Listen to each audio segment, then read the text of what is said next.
इस मामले में एक तो मुआवजे के नाम पे कुछ नहीं दिया, दूसरा आज तक 5% का 1% प्लॉट भी नहीं दिया। दूसरी बात, एक नई विडंबना बता दूं, आज यहाँ सभी किसान संघर्ष समिति, किसान सभा, जितने भी किसान संगठन हैं, सभी साथी यहाँ मौजूद हैं। पहले भी मैं ये बात बता चुका हूँ, हमारी मातृशक्ति भी यहाँ मौजूद है। मातृशक्ति के लिए मैं विशेष धन्यवाद देता हूँ कि ये लड़ाई में हमारी बराबर की हिस्सेदारी है। इनकी लड़ाई में शामिल होने से हमारी लड़ाई को डबल ताकत मिल जाती है।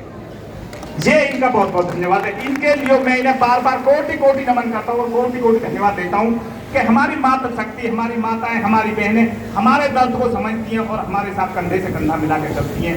ये इस क्षेत्र की सबसे पहली लड़ाई है जिसमें मातृशक्ति हमारा साथ देती है। इस मातृशक्ति को मैं नमन करता हूँ, उन्हें बार बार कोटि कोटि धन्यवाद देता हूँ। साथियों, अब मैं अपनी बात पर पुनः वापस हट रहा हूँ।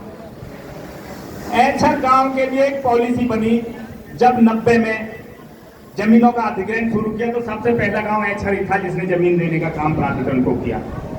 और उस पॉलिसी में 10% प्लॉट देने की बात थी, लेकिन इन्होंने काट के उसमें नया नियम बना के रोड और नाली और उसकी पार्क की जमीन काट के 5% पे सहमति दी कि 5% हम जमीन आपको दे देंगे, लेकिन हमें आज तक 5% जमीन भी नहीं। सबसे बड़ी विडंबना देखो, उसी पॉलिसी को आधार बना के सारे क्षेत्र को शुरू में 5% और बाद में 6% जमीन देने का काम इन्होंने किया। लेकिन ऐछर को तो इन्होंने ऐसे मान लिया कि जैसे ये शरणार्थी आए हैं, शरण ली हुई है इन्होंने कहीं से बाहर से आए।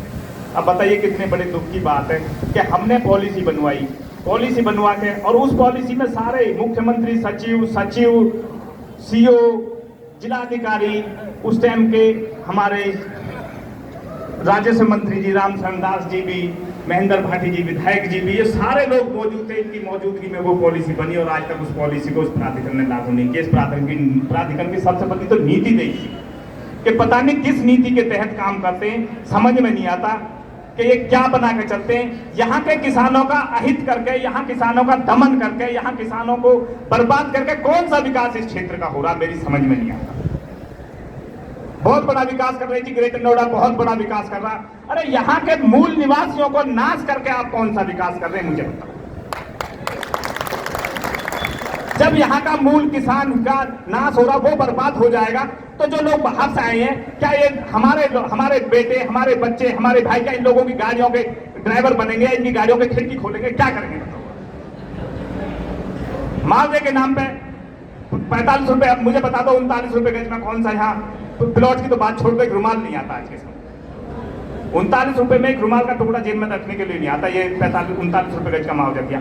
26 रुपए की मांग कर रहे हैं हम इनसे